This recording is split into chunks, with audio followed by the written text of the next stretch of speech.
নমস্কার, আমি সুভদ্র। বছর একটা শেষ হতে গেল। সারা বছর তো রাজনৈতিক কথাবার্তা অনেক হলো, তাই একটা ছোট্ট গল্প বলি।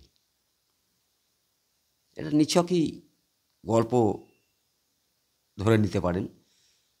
হয়তো কারুর কারুর এটা শোনা বা জানা অনেক পুরনো কাহিনী, তবু কেন জানি না মনে হলো গল্পটা একটু বলি, আপনাদের সাথে একটু গল্প বলি। একটা একটা একান্নবর্তী বড় পরিবার ছিল।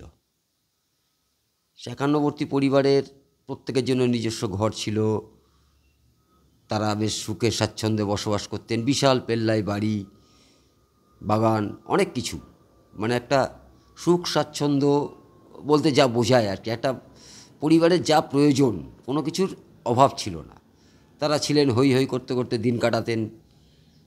বাড়ির এক হেসেলে রান্না হচ্ছে, সবাই খাওয়া দাওয়া করছেন একসাথে, কোনো বিবাদ নেই, প্রত্যেকে রয়েছেন। কিন্তু প্রত্যেকের মধ্যেই একটু মতপার্থক্য যে ছিল না তা না।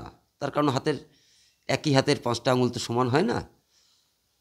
তা সেই বাড়িতে, সেই একান্নবর্তী পরিবারের যে বাগান বাড়ি বা বাগান সহ যে বাড়ি, সেই বাড়িতে একটা একটা ঘরে বোলতার বা মৌমাছি যাই বলুন, বোলতার একটা বাসা তৈরি হয়। তা বাড়ির যিনি কর্তা, মূল কর্তা, তিনি বললেন যে বোলতার বাসাটা ভেঙে দিলে হয় না। তার কারণ যে কোনো মুহূর্তে বাড়িতে বাচ্চা কাচ্চা থেকে শুরু করে আমরা সবাই রয়েছি, তা এটা যে কোনো মুহূর্তে আমাদেরকে কামড়াতে পারে, তাতে বিষাক্ত কিছু হতে পারে বা জ্বর হতে পারে। তখন যখন সভাটা হচ্ছে বাড়ির সব সদস্যদের নিয়ে, দু একজন তার মধ্যে একটু রাজি হলেন, বলে হ্যাঁ এটা ঠিক। কিন্তু কয়েকজন আবার একটু দ্বিমত প্রকাশ করলেন, বলে কি দরকার, ওরা রয়েছে থাক না, একটা কোনায় রয়েছে, ওরা তো খুব বেশি ডিস্টার্ব করছে না। তো যাই হোক, সংখ্যা একটা ইয়েতে চিন্তাভাবনা করে বললো ঠিক আছে থাক। এবার আস্তে আস্তে আস্তে আস্তে ওই ঘরটা বোলতার পুরো বাসা তৈরি হলো। ঘরে ঢুকবার মতন পরিস্থিতি থাকলো না। তখন বললো ঠিক আছে, একটা ঘর তো, একটা ঘর না থাকলে অসুবিধা হবে না, থাক, ওরা রয়েছে থাক, অসুবিধা নেই, আমাদের তো এত ঘর রয়েছে, এত জায়গা রয়েছে, থাকি আমরা সবাই মিলে অন্য জায়গায় একটু। করতে করতে বাড়ির দ্বিতীয় ঘর, এরপরে তৃতীয় ঘর, এতক্ষণে আস্তে আস্তে আস্তে আস্তে এবার এদের মাথায় ঢুকলো যে সত্যিতে তো ক্রমশ আস্তে আস্তে পুরো বাড়িটাই দখল হয়ে যাবে, তাহলে এর ভিত করতে হবে। তখন বাড়ির গৃহকর্তা বললেন, একে আগুন দিয়ে জ্বালিয়ে দাও, বিতাড়িত করে দাও এখান থেকে, ভেঙে দাও চাক। তখনও একজন বলছেন, না না, আগুন টাগুন দেওয়ার দরকার নেই, ওরা কিন্তু আমাদেরকে আক্রমণ করলে আমরা কিন্তু বাঁচব না, কারণ ওদের যে হুল যদি কামড়ায় মানুষ মারা পর্যন্ত যেতে পারে। এবার কীভাবে সম্ভব এই বোলতাকে মেরে ফেলা, একটু দেখা যাক। আরও একটা ঘর গেল। এবার একটা একটা করে যে ঘরগুলো গেল, একটা সময় সে বাড়ি একজন সদস্য, তিনি বললেন এই বাড়িতে আমার পক্ষে থাকা সম্ভব না, আর ওই বোলতাও আমার পক্ষে মারা সম্ভব না, তার কারণ হচ্ছে মারতে গেলে আমাকে কামড়াবে, আমি অন্য একটা জায়গায় বাসার ব্যবস্থা করছি। তিনি ঘর ছেড়ে চলে গেলেন। দ্বিতীয় ঘর ছেড়ে আরেকজন চলে গেলেন। তৃতীয় ঘর ছেড়ে আরেকজন চলে গেলেন।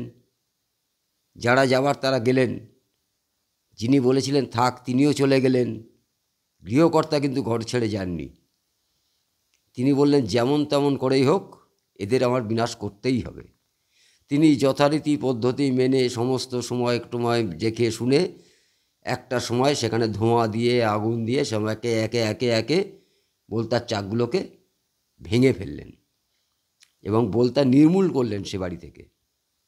তিনি এখন স্বচ্ছন্দে বসবাস করছেন। যারা বাড়ি ছেড়ে চলে গেছিলেন তারা তাকে বাহবা দিচ্ছেন যে না, আপনার পথটা সঠিক ছিল, অবাঞ্ছিত এই বোলতাদেরকে এখানে প্রথম দিনই মেরে দেওয়া উচিত ছিল, থাকতে দেওয়াটা আর তাদের সাথে আমাদের মানবিক দৃষ্টিভঙ্গিতে তাদের সাথে ব্যবহার করাটা সঠিক ছিল না। আমরা এখন থেকে আর নতুন কাউকে এভাবে বাসা বাঁধতে দেব না।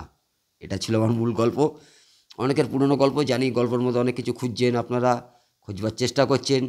যদি খুঁজে পেন, যদি বুঝতে পারেন গল্পের সার্থকতা, যিনি লিখেছেন তার, আমি শুধু বললাম, আমার নয়। ভালো থাকবেন সবাই, চেষ্টা করবেন অবাঞ্ছিত যা তা আজকেই নির্মূল করুন। একদিন এই অবাঞ্ছিতই আপনাকে না অবাঞ্ছিতে পরিণত করে। নমস্কার, হবে নতুন বছরে আবার নতুনভাবে। সকলে ভালো থাকবেন।